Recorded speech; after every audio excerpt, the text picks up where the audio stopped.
Үзэгч та бүхэн амгалыг айлтгая. Би сэтгүүлч Бадарчин Жаргалмаа. Энэ арай үзэгч та бүхэндээ уулзуулж студид ярилцахаар засгийн газрын гишүүн хөтмөр нийгмийн хамгааллын сайд Сод номын чин зоригийг студид авчирсан байгаа. Урилгыг хүлээж хүрэлцсэн танд их баярлалаа. Баярлалаа.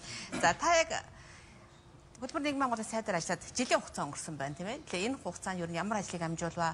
Магадгүй таны хөтмөр нийгмийн хамгааллын сайдын тамгыг гардан авч байгаа тэр цаг мөчид үнэхээр энэ салбарыг мэддэг хүн намлаа гэдэг дээр олон нийт бас таатай хандж байсан байх. Өөрөөр хэлэх юм бол дэд сайдаар та 8 жил ажилласан байна. Хөтөлбөрийн сайдаараас ажиллаж байсан хүний хувьд тийм ээ. Ер нь бол таатай хүлээж авсан олон түмэн. Та ер нь энэ нэг жилийн хугацаанд юу амжаад? Яг тэгэхээр нэг жилийн хугацаа гэдэг бол бас богино биш хугацаа. Гэхдээ бас юм одоо хийвэл бас нэг ортодоо бас хугацаа гэж бодож байна. Яг зүгээр салбарт ажиллаж байсан хүний хувьд бас их хурл нэг жил суугаа яг одоо энэ нөхцөл байдлыг мэдчихсэн хүний хувьд бол бас шууд бас ажиллаа бодлогоо хэрэгжүүлээ эхлээ явчих тийм боломж нь бас арай илүү байсан болов гэж бодож байгаа. За юуны өмнө зарим нэг одоо бас их хурлаас гарсан, засгийн газраас гаргасан хүн амын одоо нийгмийн хамгааллын хөрсөн төвшинг бас ордуулсан гэж олон нийтийн зүгээс шүүмжижсэн зарим нэгэн бодлого шийдвэр өөрчлөлт талаар нэлээд анхаарсан. Ялангуяа тэтгэврийн насны 6 насаар нэмэгдүү шийдвэр гарсан байсан. За татварыг бас хүн амын татварыг орлогын албан татварыг шаталтай болгох гэдэг ингээд олон нийтийн зүгээс маш их эсэргүүцэлтэй шийдвэр гарсан байсан. Энэ одоо шийдвэрүүдийг ажил авсны дараахан 2018 онд төсөв улсын хурд өргөн барихтайгаа холбогдуулан хамт өргөн барьж өөрчлөлсөн юм тэтгэврийн насыг 6 сараар биш 3 сараар одоо нэмэгдүүлэх. За нөгөө талдаа иргэнд одоо сонголтыг нь одоо олгох юм одоо боломжийг олгосон. 3 тэтгэврийн насыг 3 нас сараар нэмсэн ч гэсэн иргэн өөрөө хүсэх юм бол 50-тайгаа 55-тайгаа 60-тайгаа одоо тэтгэврүүд байгаа. Энэ одоо эрхийг нь бол сонголтыг нь иргэн хүнд бол олгосон. За нөгөө талаасаа хүн амын орлогын албан татварыг бас шатлалтай одоо болгох шийдвэрийг бол өөрчилж шатлалгүй хэвээр нь бол бас үлдээсэн гэсэн ийм нэг өөрөөр ингээ багцаар аваад үзэх юм бол хүн амын нийгмийн хамгааллын асуудлуудыг бас хөрсөн төвшнгөөс нь жоохон дордууллаа гэж олон төрний эсвэргчээс асуудлыг бас жоохон буцааж одоо бас өөрчлөх сайжруулах юм дарга хэмжээ авсан. Хоёр дахь асуудал нь бол шинээр засгийн газрын үйл ажиллагааны хөтөлбөрт туссан олон удаа асуудлуудыг бас шинээр одоо хэрэгжүүлэх асуудалд авч хэрэгжүүлсэн тухай бол малчтын тэтгэврийн насыг одоо 5 насаар урьдчилуулах хууль батлуулж 18 нэгслэнээс хэрэгжүүлж эхэлсэн. За хүүхдээ 3 нас хаарч асарж байгаа ээжүүдээс хар тутам мөнгө тэтгэмж олох хуулиа бас 18 он нэгслэнээс хэрэгжүүлж эхэлсэн. За малчид болоод хуваар хөдөлмөр эрхэлж иргэдийн эрүүл мэндийн даатгалын хураамж асар хөндөр нэмэгдсэн шүүмжлэлтэй байсан. Тийм учраас бол малчид болоод хуваар хөдөлмөр эрхэлж иргэдийн эрүүл мэндийн даатгалын хураамжийг бас 50% бас бууруулах шийдвэр гаргаж одоо хэрэгжүүлж эхэлсэн гэдэг ингээд нэг хэсэг одоо засгийн газрын үйл ажиллагааны хөтөлбөрт туссан байсан зорилтуудыг одоо хэрэгжүүлэх талаар арга хэмжээ авсан. За 3 дахь асуудал нь бол иргэдийн энэ бодит орлогыг бас нэмэгдүүлэх шаардлагатай байсан. Энэтэй холбоотойгоо засгийн газарт орсны маргааш өдөр нь ер нь одоо бас 3 талт улсын хэлцээр одоо эхлээд үйлдвэрч нэвлийн байгууллагуудтайгаа эзэдийн байгууллагуудтай хэлцээд одоо орж төрийн албан хаагчдын бодит одоо орлогыг нэмэгдүүлэх заашгүй шаардлагатай байна гэж үзэж төрийн албан хаагчдад нэг удаагийн бас мөнгөн тэтгэмжид олох асуудлыг төсөвт одоо тусгаж хэрэгжүүлэх одоо арга хэмжээ авсан. 3 талт улсын хэлцээр хийж эхэлсэн. Энэний үр дүнд бол төрийн албан хаагчдын салин 14 оноос хойш нэмэгдэх байсан бол 10 яг нэг хэсэг нь жоохон шүүмжилдэг байсан. 17 оны эцэст бас улирлын үр дүнг урамшуул одоо бас олгосон. 18 онд багтааж бас төрийн албан хаагчдын салин нэмэгдүүлэх шийдвэрийг эх оны 18 он төсөвтөө тусгаж одоо хэрэгжүүлсэн. За халамжийн болоод нийгмийн даатгал сангаас олох тэтгэврүүдийг 18 оны 1 сарын 1-ээс одоо хэрэгжүүлж одоо эхлэх хөрөнгийн их усрыг бас тооцож төсөвтөө одоо тусгаж хэрэгжүүлж гисэн гээд тооцоод яриад их юм бол одоо бас тодорхой хэмжээгээр асуудлууд бий. Тийм учраас бол өмнө одоо бас гарсан зарим нэг одоо бас алдаат нийгмийн хамгааллын хөрсөн төвшнгөөс нь дордуулсан байсан зарим нэг бодлого шийдвэрт өөрчлөлт оруулах.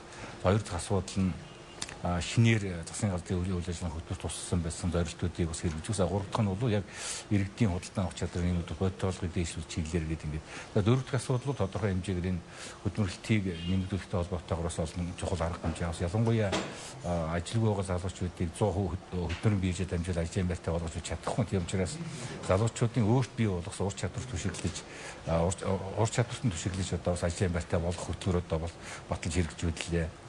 За мөн олон жил одоо сүүлийн 20 жил манай ам болцоотой олон малтай малчи туслах малчи авч ажиллаж тэгсэн хатлаа ямаандгийн тийм одоо гэрээ хилцэл байдаггүй дандаа ам хилцэл явдаг. Ингээд хин энэ биеинд амлсан зүйл хэрэгжүүлэхгүй хүн одоо охироод асуудал бий. Тийм учраас гэрээт одоо малчин хэрэгжүүлэх хөтөлбөрөд ийм хөдөлмөртийг дэмжих чиглэлийн хөтөлбөрөд одоо бас хэрэгжүүлж бас ажиллаж байна. Ингээд одоо багсаад хэлэх юм бол ийм 4 удаа чиглэлээр бас хийж чадах болох юм байна. Ер нь хийж гэж төлөвлөсөн ажиллагаа хичнээн хувьд нь явж байгаа гэж та айлах уу? За ер нь бол сая засгийн газрын үйл ажиллагааны хөтөлбөрт туссан олон зорилтууд бол бий. Өнгөрсөн 7 хоногийн засгийн газрын хуралдаанаас засгийн газрын үйл ажиллагааны хөтөлбөрийн хэрэгжилтийг бол авч хэлсэн. За засгийн газрын нийт дүнгээр нь одоо аваад үзэх юм засгийн газрын үйл ажиллагааны хөтөлбөрийн хэрэгжилтүүд 47% байна гэж бол гарсан. За яг одоо нийгмийн хамгааллын одоо чиглэлээр асуудлууд бас 50-аас доош хувийн биелэлтэй байгаа болов гэж бодож байна. За одоо бидний үн тулгамжаа нэг л одоо үндсэн зорилго нь ажилгүйдэл ядуурлыг одоо хэрхэн яаж одоо болгох вэ, бууруулах вэ, ард түмнийхээ амжиргааны төвшин яаж дээшлэх гэдэг энэ л одоо зорилт дээр бол 19 гол одоо бас анхаарал хандуулж ажиллах энэ зан шаардлага байна. Яг тэтгэврийн нэмэгдлэгээд ярихаар та бас задлаж тайлбарлаж өгөөч. 2018 онд нийтдээ төсөвтөө 117 тэрбум тусгаснараа за нийт тэтгэвэр авагчдын тэтгэврийн хэмжээнийг 8% нэмэгдэнэ гэсэн тооцоол байсан. Гэтэл ч өндөр тэтгэвэр авдаг нь өндөр хувь тооцоод байна, бага тэтгэвэр авдаг нь бага тооцогдоод байна гэдэг ийм шүүмжлүүд байсан шүү дээ. Яг эзэл тэнцвэртэй ч гэдэг юм уу тэр нэмэх боломжийг ер нь яаж харсан бэ? Ер нь бол нийгмийн даатгалын сангаас олгож байгаа тэтгэврийн хэмжээг нэмэгдүүлэх зайлшгүй шаардлага байна.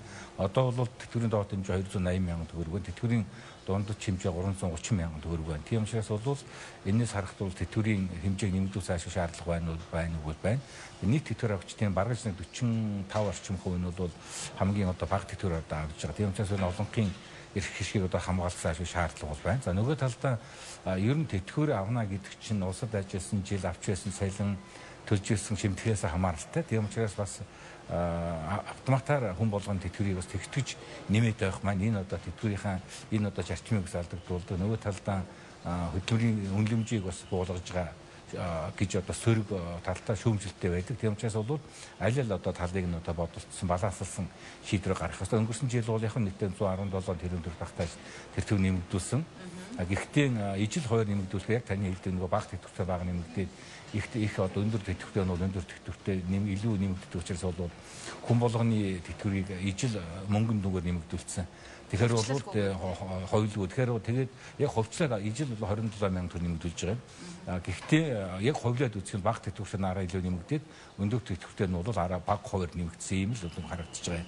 Энэ бол яг бас нэг төсөв санхүүгийн эдийн засаг жаахан хямралтай байгаа үед авчихсан арга хэмжээ. Энэ бол тийм их сайн одоо арга хэмжээ биш. Төрийн миний хэлээд байгаа нөгөө тэтгэвэр авна гэдэг чинь бол ажилласан жил төлсөн шимтгэл авч байсан цалингаас хамааралтай учраас бол бас тэгштэйд ингээ нэмээд өгнө гэдэг бол бас учир татдаг. Гэхдээ яг нөгөө талдаа ингээд эдийн засгийн одоо хямралтай байгаа учраас бол тэр аль одоо эдийн засгийн хямралд илүү одоо нэрвэгдэж ширвэгдэж байгаа тэр хэсгийн одоо хамгаалсан одоо бодлого явуулах нь бас нөгөө талаас нь бас зөв гэж бол хэлэх ийм сах хугацаа байна л гэж бид бол харж байна. 2019 онд төсөвт тэтгэврийг яаж нэмэхээр тооцоо орсон? 2019 оны төсөв яг одоо улсын хугацаа яригдж байна. За 2019 оны улсын төсвийн нэг одоо онцлог нь нэг үеийн бодвол энэ олон улсын санхүүгийн байгууллагуудтай валютын сантай санхүүг өргөдсөн хөтөлбөр хэрэгжүүлээд нөгөө талаасаа нэг жил гаруй хугацаанд засгийн газраас энэ төсвийн сахилга хариуцлага батыг сайжруулахтай холбоотойгоос олон талын арга хэмжээ авсны үр дүнд бас нэг үеийн одоо төсвийн санхүүгийн байдал бол яахан дээрдэж байна. Төсвийн орлого нэмэгдэж байна, валютын нөөц бол нэмэгдэж байгаа. Гэхдээ бас төсөв санхүүгийн байдал төдийлөн тийм сайхан болчихоогүй бас эмзэг байгаа гэдгийг бол хаана хин хөнгөө одоо ойлгож явах хэрэгтэй гэсэн бодолтой бол байна. За ер нь засгийн газар дээр баримталсан нэг одоо бодлого бол жаахан эдийн засгийн өсөлт одоо гарч байгаа орлогын нэмэгдэл бий болж байгаа учраас энэ одоо эдийн засгийн өсөлтийг орлогын нэмэгдлийг олон иргэдийн амжиргааны түвшинд дэвшүүлэхэд бодит орлогыг нэмэгдүүлэхэд л одоо чиглүүлэх гэсэн ийм л одоо зарчим баримтаж 2019 оны төсөв боловсруулсан гэж би бол тийш харж байгаа. Нийтдээ 8 арга хэмжээнд 723 тэрбум төгрөгийг яг одоо шинээр 19 он төсөв дээр иргэдийн одоо карманд бодит одоо орлого одоо болж орж одоо болох зүйлүүд зарцуулж байгаа. Тэдгээр нэг нь бол энэ тэтгэврийг нэмэгдүүлэхэд 119.5 тэрбум төгрөг бол төлөвлөсөн. За энэ хөрөнгөндөө багтаага бид нар миний бодлоор урьдчилсан байдлаар харж байгаагаар бол 2 сарын өмнө цагаан сар 2 сард болдог. Тэгээ манай ахмадууд цагаан сарын өмнө бас бэлэгдлийг бодож цагаан сарын өмнө тэтгэврийн нэмэгдсэн тэтгэвэр авахыг одоо хүсдэг. Тийм учраас бол 2 сарын 1-ээс тэтгэврийг одоо нэмэгдүүлнэ гэж бодож байгаа. Яг одоо тодорхой хэдэн хувь хэдэн төгрөг гэж одоо хэлэх боломжтой байхгүй, төсөв эцэслэн батлагдаагүй. Хоёрдугаар бас их одоо бас эрт тэдэн сараас хэдэн хувиар тэдэн төгрөг нэмнэ гэхээр одоо бас нэг сөрөг юм дагуулдаг юмны үн өсөгчлөө эдэргээд бас бид чинь бас буруут мулчих гэдэг талаас. Тийм учраас бол би төсөв батлагдсны дараагаар 12 сарын сүүлээр 1 сая ихээр одоо засгийн газарт асуудлыг оруулж шийдвэрлэнэ гэсэн. Ямар ч байсан 112 сарын 5-нд тэрүүнтэйг засгийн газараас тэтгэврийг нэмэгдүүлэхэд гэж төлөвлөж оруулсан их хурл бол дэмжиж батлах байхаа гэсэн бодолтой байна. Яг таны хэлдгээрс шүүмжил тулгардаг гэдгийг нэг айдлаар одоо сонгуулийн тийм ээ ойрт тусам одоо засгийн газар сайн хүн болох гэж үзүүлж байна гэдгээ нэг айдлаар нөгөө нийт хүүхдийн 80% нь хүүхдийн мөнгө олох уугүй юу гэдэг асуудал яригдчих эхэлж байгаа тийм ээ. Энэ асуудал юу яаж шийдэгдэж байна? Монгол улсын хэмжээгээр бол яг одоо 18 оны байдлаар бол нэг сая 140 мянган хүүхэд бол байна. За хаврын чуулганаар улсын хурал 44 тогтоол гаргаад нийт хүүхдийн 80% нь 4 сарын 1-ээс хүүхдийн мөнгө тэтгэмж олгоо гэдэг ингээд тогтоол гаргацсан. За 2018 оны төсөвт бол тодтол хийхгүй засгийн газар үзэж байгаа учраас 18 оны батлагдсан төсөвтэй багтааж нийт одоо хүүхдийнхээ 80% буюу 912 мянган хүүхдэд 4-р сарын 1-ээс эхлээд хүүхдийн мөнгө бол олгож байгаа. За 2019 оны төсөв дээр нийт одоо хүүхдийнхээ бас 80% нь хүүхдийн мөнгөнд тэтгэмж бол олгохоор бол төсөвлөж оруулсан. Нийтдээ 218 тэрбум төгрөг хүүхдийн мөнгийг нийт одоо хүүхдийнхээ 80% нь бол олгохоор бол төсөвлөсөн. За их хурлын зарим одоо гишүүд хүүхдийн хүсэлт одоо гаргасан хүүхд болгонд хүүхдийн мөнгөнд тэтгэмжийг одоо бас олгоо гэсэн ийм хуулийн тогтоолын төсөөргөн барьсан. Өнөөдөр их хурл дээр энэ асуулт яригдаад хэлс хэсгийг нь ямар ч байсан дэмжигдсэн ингээд цаашдаа ингээд төсвийн төсөлтөд хамтдаад хэлцэх бол өгсөн бодолтой байна. Яг олон улсын валютын сангаас бидэнд одоо өгж байгаа зөвлөмж бол төсөв санхүүгийн байдал бол нэг одоо төдийлөн сайхан болчихгүй байна. Дээрдэж байгаа нэг юм бол гэхдээ бас одоо эмзэг байгаа шүү дээ байнга бол анхааруулж байгаа. Нөгөө талаас хүүхдийн мөнгийг бол яг зорилтод бүлгийн өрхийн одоо хүүхдэд нь л одоо олгох нь зүйтэй. Хавтгааруулан одоо битгий олгооч.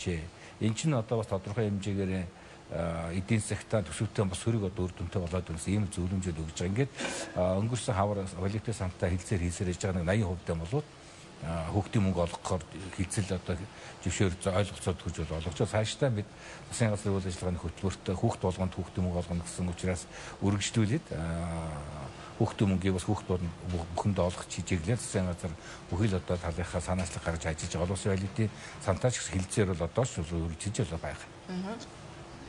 Монголын Медиа корпорацийн зүгээс Медиа Экспо зохион байгуулж байгаа. Бид энэ удаад хөдөлмөрийн зах зээл гэсэн сэдвийг онцлон хөдөлмөрийн зах зээлд ажиллаж байгаа төрийн болон хувийн хвшлийн гэмээр байгууллагуудыг олон нийтэд танилцуулах, ерөн хөдөлмөрийн зах зээлийн судалгааг олон нийтэд мэдээлэл өгөх зорилгоор ажиллаж байгаа. Тэгэхээр ер нь энэ хөдөлмөрийн зах зээлийн эрэлт нийлүүлэлтийн судалгааг хэр бодиттой хийдэг юм болоо гэдэг асуулт яалчгүй гарч ирж байгаа. Өөрөөр хэлбэл ажлын байр байгаад байдаг, ажил хайж байгаа улсууд байгаад байдаг. Гэтэл энэ дээр зохицуулт байхгүйгээс шалтгаалаад энэ зөрүү өндөр гараад идэг юм биш үү гэсэн юм ойлголт. Яг ер нь бол хөдөлмөрийн зах зээлийн эрэлтийн судалгааг бол жил болгон манай хөдөлмөр хамтын үйлчилгээний газар бол хийж байгаа. Гэхдээ энийг бас төдийлөн бас нийгэмд ойлгуул таниулж чадахгүй байгаа, сурталчилж чадахгүй байгаа мэдээлэл бол дутгаж байгаа асуудал байгаа бол гэж бодож байна. Нөгөө талаас энийг манай иргэд бас зөв одоо ойлгож яг одоо хөдөлмөрийн зах зээл дээр өнөөдөр ямар мэргэжилтэй ажилчин хэрэгтэй байна уу гэдгийг бас анзаарч тэгээд одоо нэг ихтэй сургуульд орох уу, ихтэй сургуульд орвол ямар одоо мэргэжлээ сурах уу, мэргэжлийн бос сургуулийн байгууллага суралцах уу гэдгийг сонголтоо хийх хэрэгтэй байна. Энийг одоо бас ашиглаж чадахгүй байгаа бидний ч одоо бас хэрэгжиж одоо чадахгүй байгаа асуудлууд бий. Энэний нэг одоо жишээг бол нийт одоо хөдөлмөрийн зах зээл дээр ажиллагүй байгаа иргэдийн мэн 30 гаруй хувь нь за бараг 40 орчим хувь нь дээд тусалт ажиллагчид байна. Тэгэхээр ерөөсөө энэ хөдөлмөрийн зах зээлийн эрэлтийн судалгаа бас оновчтой болж чадахгүй байх шиг. Нөгөө талд энийг олон түн бас одоо хэрэгжилж одоо ашиглаж одоо чадахгүй асуудал байх шиг байна. За нөгөө талд нэг асуудал нь ерөн цаашдаа бид энэ дээд улс хурлын тухай хууль эдэнд өөрчлөлт оруулаад хаврын элсэлтийн шалгалт элсэлтийн тоо квотыг бол яг одоо хөдөлмөрийн зах зээлийнхаа эрэлттэйг уялдуулж бас одоо квотод олгодог байх, элсэлтийн шалгалтууд авдаг байх. Энэ зохицуулт бас аашгүй шаардлага хийх асуудлууд байна. Энэ жил засгийн газарт энэ чиглэлийн асуудал боловсролын яам манай яам оруулаад сангийн сайд боловсролын яам хөдөлмөрийн явуулын сайд 3 элсэлтийн шалгалтын өмнө яг одоо тэр хөдөлмөрийн зах зээлийн эрэлтийн судалгааг одоо үндэслээд энэ жил ямар мэргэжлэр хичнээн одоо ажил мэрэгжилтэн авах гэдэг ковотон болоо зарладаг бай. Тэгэхээр энийгээ үндэслээд тэр хөдөлмөрийн зах зээл дээр эрэлттэй байгаа ажил мэрэгчлэрээ хүүхдүүд ихний ээлжинд одоо сургууль хэлсэн шалтгаанд ковотор авдаг. Дээр нөгөө нэг тэр зээл мэлтэйг бас энийг нь одоо бас ихний ээлжинд уйж өгдөг, холбож өгдөг ийм бас зохицуултууд бас үнэхээр дутагж явсан тул би энийг бас заашгүй болсон асуудал бас хэрэг бол байна. Яг мэрэгчлээ ажилтан бэлтгэх асуудал дээр мэрэгжил сургалт үйлдвэрлэлийн төвүүдийн нөгөө сарын тэтгэмж ихээхэн нөлөөсөн гэдгийг бас судлаач бас хэлжлээсэн. Өөрөөр хэлэх юм бол тэтгэмж олгох 70 мянган төгрөгийн тэтгэмж олгодог байхад мэрэгжил сургалт үйлдвэрлэлийн төвдөр суралцагчдын тоо өндөр байсан. Тэнд яг нас харгалзахгүйгээр хүмүүс суралцдаг байсан бол тэтгэлэг олохоос болсноос болоод тийм ээ эмсүүд сурдаг хүүхдүүдийн тоо буурчлаа гэдэг байсан. Энэ жирээс Монгол Улсын засгийн газраас бас сар болгон 100 мянган төгрөгийн тэтгэлэг олгохоор болж байна тийм ээ шийдвэр авч байна. Яг энэ дээр дахиад нөгөө хөдөлмөрийн зах зээлийг хэрхэн ажил судалж ямар мэрэгжилтэй ажилтан бэлтгэх тал дээр анхаарах хэрэгтэй бол.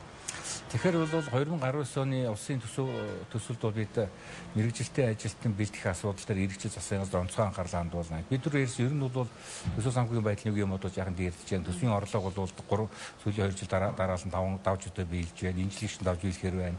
Бас одоо тодорхой хэмжээгээр эдийн засгийн өсөлт бол гарч ин түүнийгээ дагаад энэ бүтээн байгуулалт хөрөнгө оруулалтын ажлуудыг нэлээд нэмэгдэх нь. Энийгээ дагаад бас энэ мэрэгжилтэй ажилчдын тоо бас нэлээд бас хэрэгцээ нэмэлт эрэлт бол бий болж байна. Тийм учраас бол ер нь мэрэгжлийн боловсрол лиг одоо бэхжүүлэх мэрэгжилтэй одоо ажилчин бэлтгэхийн одоо ажил засгийн нэлээд онцгой анхаарлаа хандуулъя гэж байгаа хоёр асуудал байна. Нэгдүгээр асуудал дээр бид нар энэ тантай санал нэг байгаа мэрэгжлийн боловсрол сургалтын байгууллага суралцж байгаа хүүхдүүдэд суралж байгаа хүүхдүүдэд эх оны 1-р сарын 1-ээс эхлээ сар болгон 100 мянган төгрөгийн тэтгэлэг бол олгоно. За энэ тэтгэлгийг бас тантай бол санаа нэг байгаа нь ер нь хөдөлмөрийн зах зээл дээр эрэлттэй байгаа, өндөр эрэлттэй байгаа тэр одоо мэрэгжил сурж байгаа хүүхдүүдийг эхний эжэнд одоо бас эндээ тэтгэвч хамруулдаг байхаа талаар журам бол гаргах хэрэгтэй. Энэ одоо журамдаа бас нэлээд бас бодолцох хэрэгтэй гэсэн юм бол асуудал байна.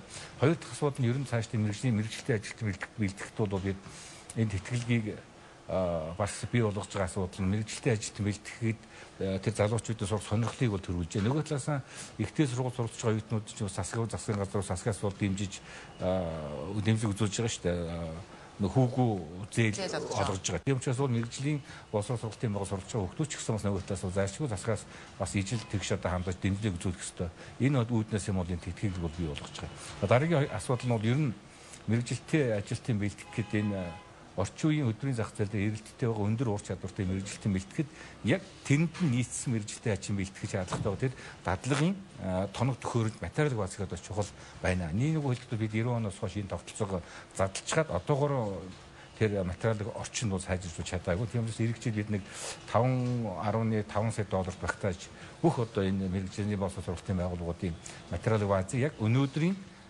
зах зээлээр эрэлттэй байгаа өндөр одоо мэрэгжтэй ажилтан одоо бэлтгэхэд шаардлагатай материал баазыг шинжилнэ. Одоо бидэнд ингээд байшин сууж яхад сантангийн материал хийдэг тэр сургалтын материал чи Орос хуучин социализм үед нөгөө нэг дискэнд гавчлаа тэгээ дандаа нөгөө ширмэн материал хийдгээс одоо эн чинь бол шал өөр одоо материал хийцээр хийдэг болцоос бол тэр орчин бол нэлээд өөрчлөлт хэрэгтэй байна. Гурав дахь асуудал нь мэрэгжлийн боловсрол сургалтын байгууллагуудад ажиллаж байгаа багш нарын бас ажиллах нөхцөл боломжийг нийгмийн хамгааллыг сайжруулах асуудал. Энэ хүрээнд бид нэр хоёр зорилт төшөөж байгаа. Нэгдүгээрт мэрэгжлийн боловсрол сургалтын байгууллагууд ажиллаж байгаа багш нарыг багш нэгүрийг одоо ижвэрэн одоо компьютержүүлнэ гэсэн юм зорилтууд тавьж байгаа. Ингээд олон улсын байгууллагуудтай хамтраад ийм арга хэмжээ авах боломж байна. Хоёр дахь асуудал нь ерөнхий боловсролын сургуулиудад багшиж байгаа багш мэрэгжлийн боловсрол сургалтын байгууллагууд багшиж байгаа багш нарын хооронд нийгмийн хамгаалалт цалин хөлсний асуудал бол шалгалттай асуудал байна. Ерөнхий боловсролын сургуулиуд багшиж байгаа багш нар сар тутам үр дүнгийн урамшуул 20% авдаг. Мэрэгжлийн боловсрол сургалтын байгууллагуудад багшиж байгаа багш нар сар тутам үр дүнгийн урамшуул 5% авдаг. Тийм учраас энэ 20%-д одоо үе шаттай хүрэх зорилт төшөөж байгаа. Эх хонд бид нар нэгсрийн мэрэгжлийн боловсрол сургалтын байгууллагууд багш нартай ажиллаж байгаа багш нартай энэ сарын үр дүнгийн урамшуулыг нь 10% одоо хөргөж нэмэгдүүлнэ. 20 онд 20% одоо болгож ерөнхий боловсролын сургуулиудын багш нарын адилхан нийгмийн хамгааллын нэг түвшинд авчнах юм дөрөлтөд ажиллаж ингэж чадах юм бол бүхэл одоо талаар ингээд ижвэрэн одоо мэргэжилтийн ажил тэмдэх асуудал бас шийдэгдэх байгааг юм бол бодолтой байна. Яг хөтөлбөрийн Медиа Экспо явуулаад зочдтой судлаачтай ингээд ярилцаж юу илүүтэй анхаарал татж байгааг бол бид Монгол хүний хөтөлбөрийг хэрхэн яаж үнэлж байна гэдэг зүйл дээр анхаарах зайлшгүй шаардлага байгаа нь харагдсан. Өөрөөр хэлбэл Солонгос руу ч гэдэг юм уу Япон руу мэргэжилтийн ажилтан бэлтгэх курс дамжаа гэл Япон Солонгос руу гэрээд ажилтан бэлтгэхлээр бараг бүгд хүн очиод өдөр Солонгос элчингийн визний ачаал ямар болж байгааг бид бүгд харж байгаа тийм. Гэтэл өнөөдөр барилгын туслах ажилтаа хийгээд сарын өдрийн тийм ээ сарын билүү өдрийн 40-50 төгрөг салин аваад ажиллах ажилтан олдохгүй байна гэж байгаа нь бидний хөтөлбөрийг хэрхэн яаж үнэлж байгаагаас шалтгаалж байгаа болов уу гэж хараад байгаа л да. Та энэ дээр сайд ямар байсаа? Яг зүгээр нийт мэргэжлийн босоо сургалтын байгууллагууд суралцж буй оюутнуудын нэг 65 орчим хувь нь бол ажлын байранд жуушлагдж байна гэсэн судалгаа бол байгаа юм. Тэгэхээр үлдэж байгаа 30% хувь нь одоо ажиж чинь ажлыг болж ийнэг үү. Тэгэхээр энэ үлдэж байгаа хувийг нь бол тэр хүүхдүүд чинь тодорхой хэмжээний мэргэжлийн босоор сургалтын байгууллага суралцаад өөртөө тодорхой хэмжээний ур чадвар бий болгох учраас заавал хөдөлмөрийн бюджет дамжуулж ажлын байранд өөрийг нь жуулчиж ажилтаа болох биш. Өөрт бий болгох ур чадвартай түшиглээд өөртөө ажлын байруудаа бий болгох өөр бол мужааны вэ тийм үү дарахны чиглэлийн ур чадвартай бол тэр чиглэлээр ажлын байр өөртөө гаргаад ингээд одоо явхад нь санхүүгийн одоос дэмжлэг одоо үзүүлдэг, урамшуул одоо үзүүлдэг, хөнгөлтэй зээл үзүүлдэг, шаардлагатай байгаа баг томдохын лизингээр олгодог бас ийм чиглэлийн хөтөлбөр миний түрүүний хэлээд байгаа хөтөлбөр энэ юм байна. Ийм чиглэл ажил нэгтэй. Нөгөө талаас ерөөсөө ер нь Монгол ажлын байр байгаад энэ залуучууд залахгүй байна гэдэг байгаа нь энэ бол залуучууд залахуйтай байна. Ер нь таны хэлээд байгаа тэр хөдөлмөрийн үнэлэмж одоо багтай байна, цалин ус багтай байна гэдэгтэйгээ би бол тэр залуучуудыг залахгүй байныг шүүмжлэхээс гадна хоёр юм л байгаа юм. Нэг дэх асуудал нь тэр миний хэлээд байгаа тэр хөдөлмөрийн зах зээл дээр эрэлттэй байгаа мэргэжлийн залуучуудыг бэлтгэх сургадаг тэр одоо материал бааз орчин нь бол бас өнөөдөр шаардлагын хэмжээнд хөгжиж чадаагүй, ихчиж чадаагүй байна. Энтэй холбоотой. Хоёр дахь асуудал нь тэр хөдөлмөрийн үнэлэмжтэй холбоотой нөгөө цалин хүс одоо бага одоо байгаатай холбоотой байгаа. Тэгэхээр тийм учраас бол ер нь цаашдаа бид нар одоо хөдөлмөрийн хуулийг их хурд дөргөн барьсан байгаа. Социализм үед бол ер нь мэргэжилтийн ажилчин хүн бол тариф цалин гэдэг хөндөр цалин авдаг гэсэн. Одоо тэр хувийн хвшилт одоо цалин ярих асуудлыг зогсуулж байхгүй. Цалин Монголын улс орчны хэмжээний байгууллага цалин нэмгээд бидний шахаад байдаг ганцхан төрийн албан хаагчдын цалин нэмэлт гэдэг. Гэтэл засгийн газар ч өөрөө тэр төрийн албан хаагчдын хувьд бол ажил олгогч нь засгийн үйлдвэрчний шахаагүй өөрөө ажил олгогч нь учраас бол төрийн албан хаагчдын цалинг нэмэх эрх нь үүрэг нь бол засгийн газарт байгаа юм. Нөгөө талдаа хувийн хвшилд ажиллаж ажлагчдын цалинг зохицуулж байгаа зохицуултууд өнөөдөр байх. Хамгийн гол нь одоо та мэдж байгаа нөгөө хөдөлмөрөөсөө доод хэмжээг сарын хөдөлмөрөөсөө доод хэмжээг тогтоож байна. Одоо манай хөдөлмөрөөсөө доод хэмжээ сарын хөдөлмөрөөсөө доод хэмжээ 240 сая төгрөг. За эх жил одоо бид нар 300 болгоно, 330 болгоно. За 20 онд 400 мянга болгоно гэдэг үйлдвэрчний эвлэл эсийн байгууллагатайгаа бид ярьж байгаа тогтоол саяхан бол гаргасан ингэ хэрэгж байна. Тийм учраас бол одоо хөдөлмөрийн их хурд өргөн барьсан хөдөлмөрийн тухай хуулиар бол ер нь энэ мэргэжлийн хувийн хвшилтэд ажиллаж байгаа ажилчдын цалин өсөлтийн тогтолцоог бий болох хэрэгтэй байна. Зайлшгүй тэр өөрт одоо байгаа ур чадвартай түшиглээд улсын хэмжээнд үндэсний хэмжээнд төлөөлж зөвшөөрөгдсөн тийм нөгөө зэрэгдэв одоо олгодог ийм тогтолцоо бий болгох хэрэгтэй байна. Тэгээд тэр ур чадвараас хамаараа зэрэгдэв авдаг одоо нэгдүгээр зэрэгч гэдэг юм, мастерч гэдэг юм уу.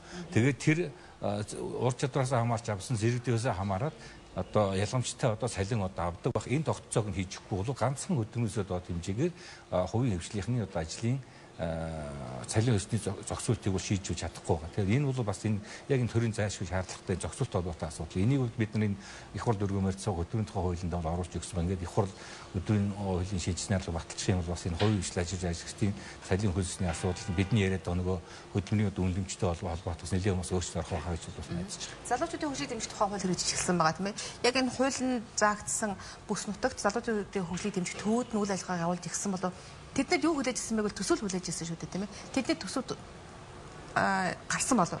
Ер нь бол Монгол улсын парламентын түүхэнд анхад байгаа залуучуудын хөгжлийн хуулийг бол өнгөрсөн жил баталсан. Энэ бол ер нь бараж одоо Монголын парламентын түүхэнд бас нэг тийм тодор одоо бичих төвөл явдал болсон гэж би боддог.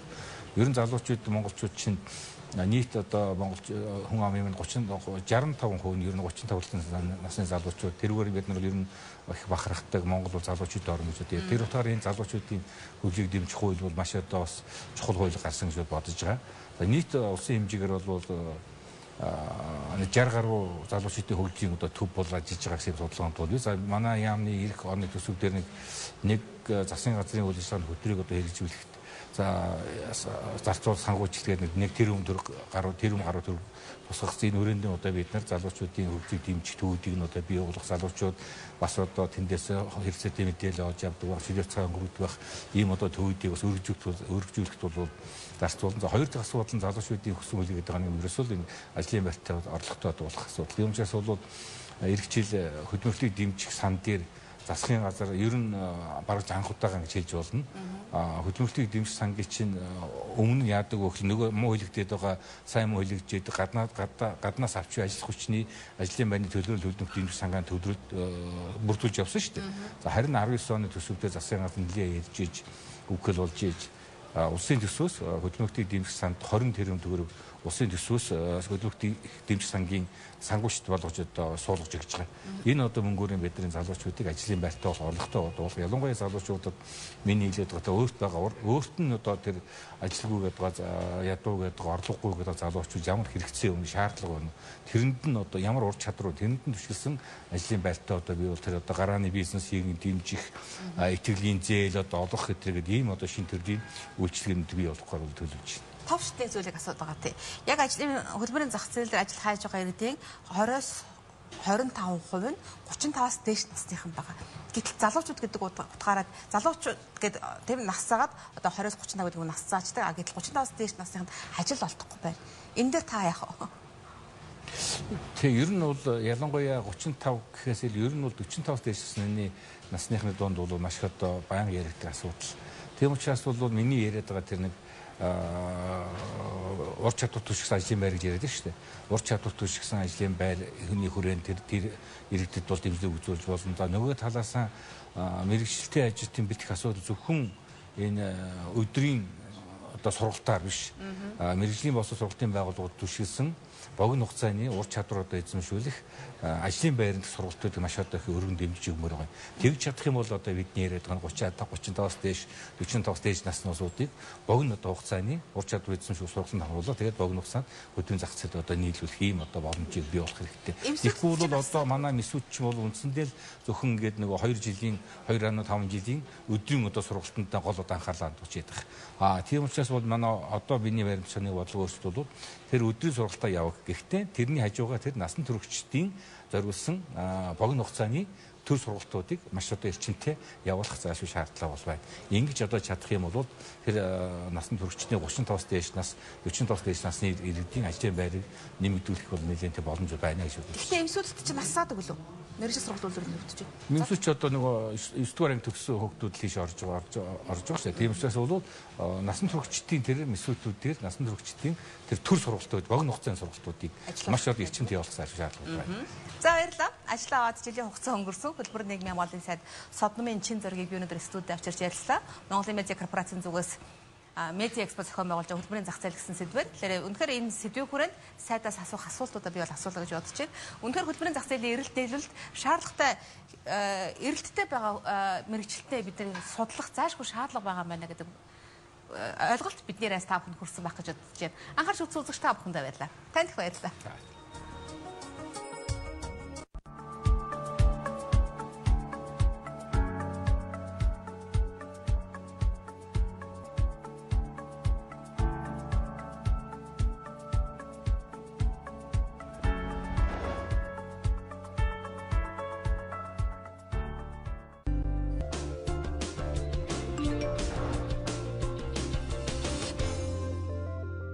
Богд ханы ингэрт алтан богд цогцолбор сүндэрлэн. Art of Construction. Оюу толгойн ил уурхайн баяжуулах үйлдвэр амжилттай ажиллаж, гүний уурхайн бүтээн байгуулалт эрчимтэй үргэлжилж байгаа нь бидний өнөр өтгөн гэр бүлийн гишүүд болох 1146 ханган нийлүүлэгчид тэдний найдвартай хамтын ажиллагааны үр шим юм. Аюулгүй ажиллагаа, хамтын зүтгэл, ёс зүйг өмнөд зүйлсээ болгосон эдгээр байгууллагууд маань Монгол улсын эдийн засгийн хөгжлийн толгуур болж байна. Бидний ажлын хэсэг бүрт ханган нийлүүлэгчдийн маань дуу хоолой, оролцоо, шийдэл хамгаас чухал байдаг. Хамтдаа бид улс орныхоо хөгжилд хувь нэмрээ оруулан, 'Ирээдүйн сайн сайхан нийгмийн суурийг тавилцаж байна. BSB Sony Xperia XA2, XA2 Ultra болон Samsung Galaxy J5, J6 зэрэг ухаалаг гар утснуудын зээлийн бүх их хөв боллоо. Таны зээлийн хүүг бид төлөе.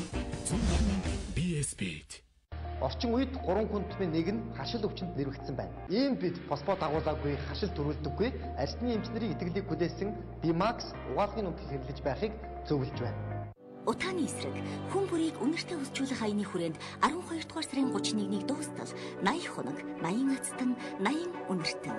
Өдөр бүр онцгой эцтэнд үнэртэн билээлнэ. Үнэртний ертөнц Улаанбаатар их дэлгүүр. Богд ханы ингэрт алтан богд цогцолбор сөндөрлөн. Art of Construction.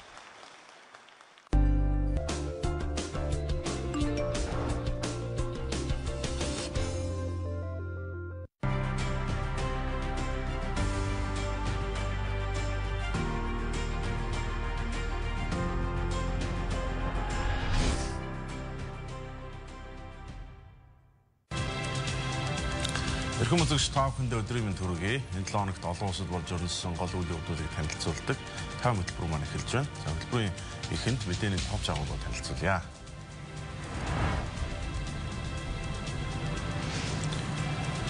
Сауди Арабын нэрт сэтгүүлч Жамал Хашоггийн сургаггүй алга өсөнтэй холбоотой сүүлийн мэдээллийг та бүхэндээ өргөнө. Туркийн цагдаа нар түүний цогцсыг Стамбул хотын захаар хайж эхэлсэн гэж мэдээлжээ. За Солонгосын охидтой холбоотой сүүлийн мэдээллийг мөн та бүхэндээ хүргэнэ. Өнгөрсөн даваа гарагт өмнө Солонгосын ерөнхийлөгч Мун Жэ-ины BBC телевизэд өгсөн ярилцлага гарсан юм аа. За энэ 7 хоногт Оросын холбооны улсад дэх үнэн алдартны шашнуудыг төлөөлдөг үнэн алдартны сүм Константинополоос харилцаагаа тасалсан. За Орос Украины хоорондын харилцаатай холбоотой мэдээллүүдийг та бүхэнд өргөнэ. За эхний мэдээллийг та бүхэнд танилцуулъя. Сауди Арабын нэрт сэтгүүлч Жамал Хашогийн өнгөрсөн 10 дугаар сарын 2-нд Туркийн Стамбул хот дахь Сауди Арабын ерөнхий консулын байранд ороод сургаггүй алга болсон. Түүнийг амь насаа алдсан. Тухайлах юм бол консулын байран дотор түүний амь насыг хөнөөсөн гэж Туркийн талаас нэрээ нууцсан албан тушаалт хэлж байсан юм. Туркийн цагдаагийн газрын хувьд бол өнгөрсөн хугацаанд энэ байр суурьндээ зогссон. Тэр байтугай Туркийн зарим сонин хэвлэлүүд дээр Жамал Хашогийн амь насыг хөнөөсөн үйл явдлыг бичсэн дуу бичлэг байна гэсэн мэдээллийг тавьж ирсэн юм. За энэ 7 хоногийн туршиж гисэн Америк нэгдсэн улсын ерөнхийлөгч Дональд Трамп Туркийн талаас нотлох баримт байгаа бол түүнийг гаргаж өгөх хүсэл тавьсан юм. За дээр нь Их Британи, Герман, Франц гээд барууны нөлөө бүхий томоохон 3 улсын гадаад хэргийн сайд нар хамтарсан мэдээлэл гаргаад Жамал Хашогитой холбоотой асуудал Сауди Арабын засгийн газар холбоотой гэдэг нь бол тодорхой. Тийм учраас бид Сауди Арабын засгийн газраас албан ёсны тайлбар шаардж байна гэсэн. Тэгээ Жамал Хашогиг нас барсан гэж шууд дүгнэж хэлэхэд бол ихээхэн төвөгтэй. Яг гэвэл түүний хэрвээ амнасаа алдсан бол цогцыг нь олох шаардлагатай. Туркийн цагдаагийн газар өнгөрсөн даваа гарагт ерөнхий консулын байр, консулын өөрийнх нь амьдардаг өргөөнд нь очиж үслэг шалгалт хийсэн. Нэлээд өргөн бүрэлдэхүүн дээр шүүх эмнэлгийнхэн цагдаагийн мөрдөн байцаагч нар оролцсон. Өчигдөр бас шинэ мэдээлэл гарсны үехээр Туркийн цагдаа нар Стамбул хотын захад байрлах ой шугуй, за мөн фермүүдийн талбайд шалгалт хийж байгаа юм. Энэ бол хэрвээ Жамал Хашогийг консулын байранд амь насыг нь хөнөөгөөд хотын захад болсон байж болцсохгүй гэж үзэж байгаа юм. Тэр нь бол маш хачирхалтай хэрэг. Энэ хэргийн улмаас Турк, барууны улсанууд, Америк нэгдсэн улс, Сауди Арабын хоорондын харилцаа нэлээд төвөгтэй үр амьсгал үүссэн. Туркийн ерөнхийлөгч Режеп Таyyip Эрдоган өнгөрсөн жилээс хойш Сауди Арабын дээрх баригчдыг бас хурцаар шүүмжилж ирсэн. Ягаад гэвэл Катар гэдэг исламын улсын эсрэг дипломат хориг тавьсан. Үүнийг нь Эрдоган маш хурцаар шүүмжлээд ер нь исламын ертөнцид Арабын улс нэгээ булан чахарж ганцаардуулж хориг тавьж болохгүй гэсэн байр суурьтай байсан. Улмаар тухайн үед дипломат хямрал эд дэгдэж хоёр Туркууд Катарт их хэмжээний хүнслийг тусламж илгээж ирсэн. Ер нь ерөнхийлөгч Эрдоганы хувьд бол ойрхон дорнд исламын ертөнцид өөрийнхөө байр суурийг нэлээд хүчтэй харуулж байгаа улс төрч юм. Сауди Арабыг л ил тод шүүмжилж эхэлсэн. За Америк нэгдсэн улс болон барууны улсуудын том холбоотон бол яхахгүй Сауди Араб.